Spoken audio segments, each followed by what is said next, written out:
안녕하세요. 지코노미 TV입니다. 오늘은 조금 특별한 시간을 마련해 봤습니다. 정부의 수도권 30만 가구 공급 대책의 핵심, 바로 3기 신도시죠. 오늘은 3기 신도시를 직접 설계하신 분들을 모시고 이야기를 나눠볼까 합니다. 남양주 왕숙지구를 설계하신 분입니다. 사이트랩의 김현무 대표님입니다. 안녕하세요. 김현무입니다. 그리고 왕숙 2지구를 설계하신 분입니다. 어반인사이트 건축사무소의 김대성 대표님입니다. 안녕하세요. 김대성입니다. 그리고 하남교산 신도시를 설계하셨습니다. 경간 디자인 건축사무소의 이상준 실장님입니다. 안녕하세요. 이상준입니다. 인천 계양 신도시를 설계하셨습니다. 사이트 플래닝 건축사무소의 한영숙 대표님입니다. 네, 안녕하세요. 사이트 플래닝 대표 한영숙입니다.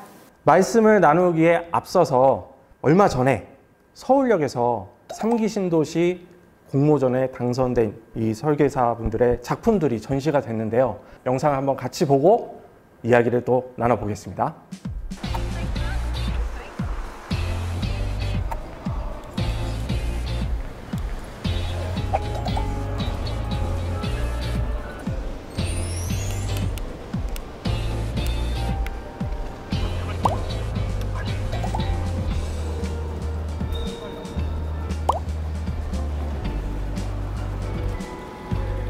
아무것도 없는 땅에다 짓는 거다 보니까 뭔가 계획된 도시가 되었으면 단순히 배도탄 아니고 그 안에서도 뭔가 자족이 되는 도시였으면 좋겠어요. 신도시 하는 사람들이 가장 원하는 게 교통망 같아요. 그래서 기존의 서울 지하철에 연결돼서 더 빨리 접근할 수 있는 네트워크가 만들어지는 게 제가 보기에는 신도시의 가장 성공 비결이지 않나 이런 생각입니다.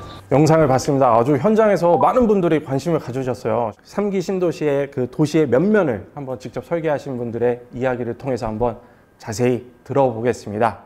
김현무 대표님, 왕숙지구의 기본 구성안의 특징을 좀 간단하게 설명을 좀 해주세요. 입지로 보면 수도권 신도시 중에 가장 외곽에 있습니다. 외곽에 있어서 자연경관이 수려하다는 경우도 있죠.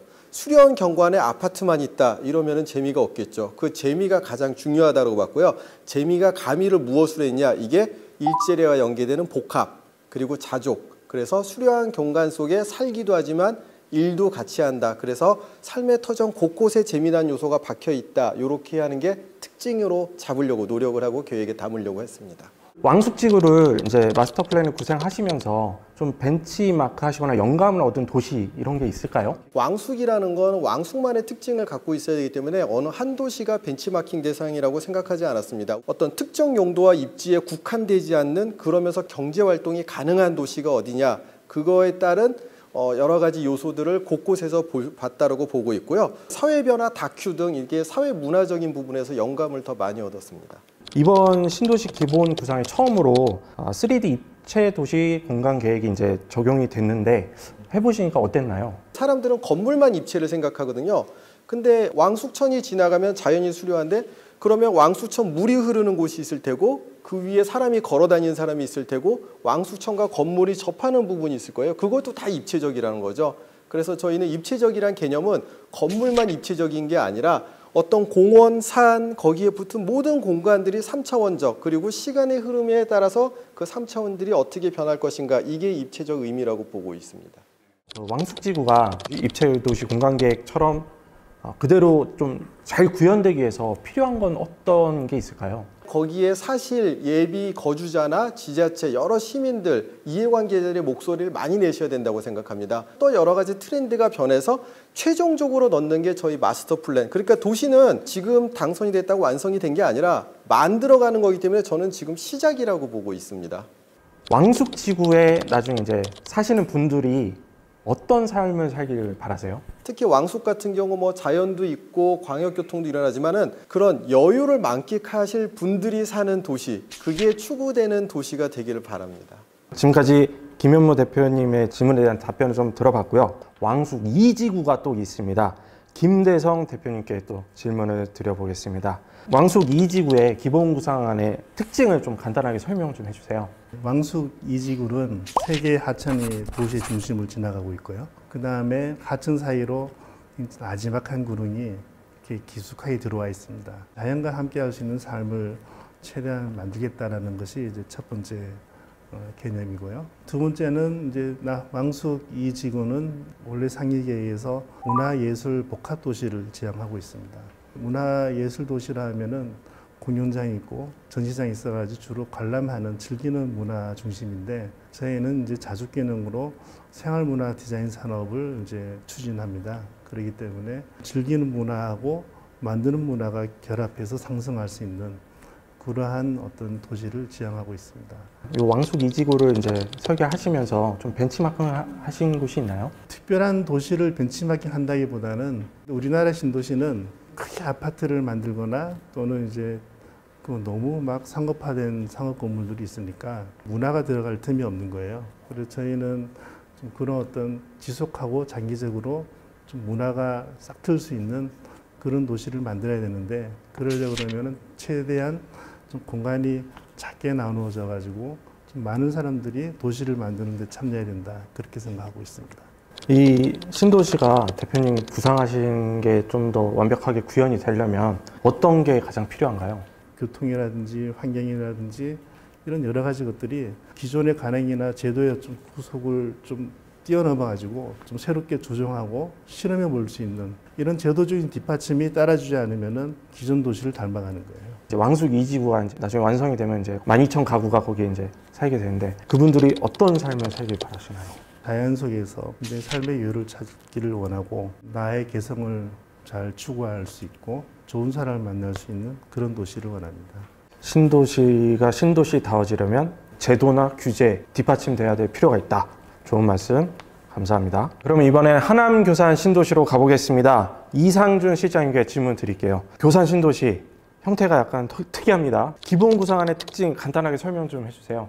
남북으로 굉장히 긴 땅의 형상을 갖고 있고 중앙에 덕풍천과 이제 9개의 소하천이 흐르고 있고요.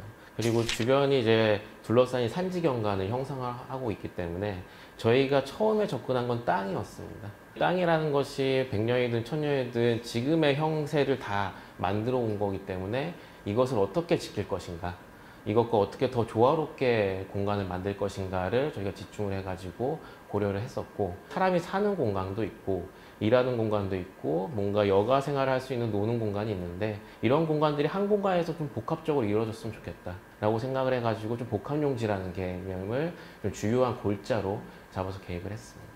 이 교산 신도시를 이제 구상하시면서 좀 벤치마킹한 도시나 어떤 영감을 받은 곳이 있나요? 어떤 딱 하나의 도시를 롤모델로 잡아가지고 작업은 하진 않았었고요. 입지라든지 그 주변의 환경이라든지 향후에 들어올 어떤 사람들의 라이프 스타일을 좀 고려를 한다면은 각각의 특성을 잡아가는 것이라고 생각을 합니다. 어떤 하나의 상은 저희가 잡지 않고 요소만 좀 반영을 해가지고 계획을 했습니다.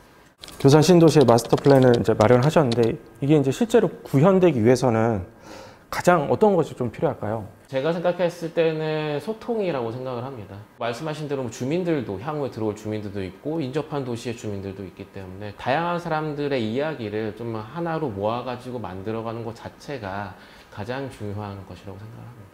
교산 신도시에 나중에 이제 머물게 되는 주민분들이 어떤 삶을 살기를 바라시나요? 좀 소소한 행복이 있었으면 좋겠다고 생각을 합니다. 집 앞에 나가가지고 이제 아이랑 같이 나가서 쉴 수도 있고, 그리고 뭐 그곳에서 뛰놀 수도 있고, 소소한 행복을 줄 수 있는 공간들이 자리 잡는 게 좀 미래의 어떤 이곳에 거주하는 분들의 좀 삶이 돼야 되지 않을까 생각을 합니다. 알겠습니다. 감사합니다. 인천 계양으로 한번 가보겠습니다. 기존의 신도시와는 좀 색다른 도시가 나올 것 같은데 기본 구상안의 특징 좀 간단하게 설명해 주세요. 계양 신도시가 공공주택 용지이긴 하지만 테크노밸리로 개발된 지역이었잖아요. 그렇기 때문에 자족용지 비율이 굉장히 높아요. 그러니까 산업용지 비율과 주거용지가 거의 반반으로 계획되고 있는 지금 현황은 그래요. 주변의 마곡이라든지 그 밑에 부청 대장지구 그렇게 함께 글로벌 광역 경제권을 만들어낸다라면 정말 서울과 가까운 신산업 육성 거점으로 만들어갈 수 있는 입지라고 생각을 했습니다. 새로운 가능성을 볼 수 있는 어떤 지역인 것 같아요. 계양 신도시를 좀 구상하시면서 좀 영감을 얻거나 벤치마킹 하신 도시나 뭐 장소가 있나요? 공항 때문에 항공고도 규제 때문에 57.86이라는 높이 규제가 있어요. 사실 그 높이 규제를 비슷하게 따라간 지역들을 좀 많이 벤치마킹했어요. 현재 조성된 마곡지구도 보면 높은 건물이 없지 않습니까? 대부분 중저명에. 그래서 저희가 마곡지구도 벤치마킹했고, 그리고 부산의 김해공항 옆에 에코델타 시티 또한 똑같은 거의 유사한 그 높이 규제로 있는 도시입니다. 그래서 그쪽에 공공주택 용지에 대해서도 벤치마킹하게 되었고요. 인천 지구의 경우에도 저희가 입체 도시를 구상하면서 굉장히 창의적인 건물과 그리고 창의적인 산업 용지를 만들어냄으로써 이것이 조금 또 공항 입지니까 굉장히 세계가 주목할 만한 도시를 한번 만들어 보자. 야심찬 계획으로 계획을 수립하게 되었고요. 교통 결절점 부분, SBRT나 도로망이나 그런 집중되는 구역들을 아예 도로 레벨을 분리시키면서 보행자 공간을 만들어내는 새로운 판을 하나 계획하게 되었습니다.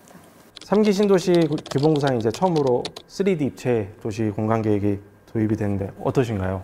사실 이 제도 자체가 들어서면서 협의의 과정이 들어가니까 이 기회에 정말 이렇게 협력하면 다른 도시를 만들 수 있구나, 이걸 좀 보여줄 수 있는 계기가 되면 좋겠고요. 이걸로 계양이나 3기 신도시들이 디자이너들이 함께 고민한 도시는 뭔가 다르구나라는 걸 느낄 수 있는 도시로 만들어지면 좋겠어요.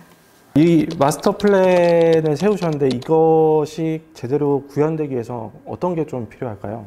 앞으로 살아갈 사람들의 공공성에 대한 인식이 좀 많이 높아져야 될 것 같습니다. 왜냐하면 생활 속에 녹지 공간을 갖고 싶어요 라고 하면 사실 단지와 녹지 공간의 경계가 없어져야 되지 않습니까? 그러면 우리 사회의 공동체들이 내 것과 공공의 것에 펜스를 걷어낼 수 있는 그 정도의 공공성을 가지고 있을까? 만약에 없다라면 사실 이런 계기로 계속적인 조금 협의의 과정, 그걸 통해서 사회적 자본을 구축하지 않으면 우리는 유럽과 같이 공공과 민간이 조화된 도시에 살 수 없을 것 같아요. 계양 신도시에 사시고자 하는 분들은 단단히 각오하고 오셔야겠습니다. 공공성에 대한 공부도 하고 책도 읽고 고민 많이 하고 들어오시면 좋겠습니다. 이상으로 3기 신도시의 기본 구상과 입체적 도시공간 계획을 직접 설계하신 분들과 함께 이야기를 나눠봤습니다. 이걸 보시는 분들은 아마 3기 신도시가 각각 어떻게 만들어질지 아마 머릿속에 좀 그려볼 수 있고 이해를 할 수 있는 어떤 계기가 된 것 같아요. 앞으로도 이 3기 신도시가 어떻게 완성이 될지 많은 관심 부탁드리고요. 저희 지코노미 TV에서도 앞으로 또 다음 단계로 구체화되면 또 이렇게 설계자분들 모시고 말씀 한번 나눠보겠습니다. 3기 신도시는 계속 진전 중이고 발전 중입니다. 대표님들 오늘 감사합니다. 감사합니다.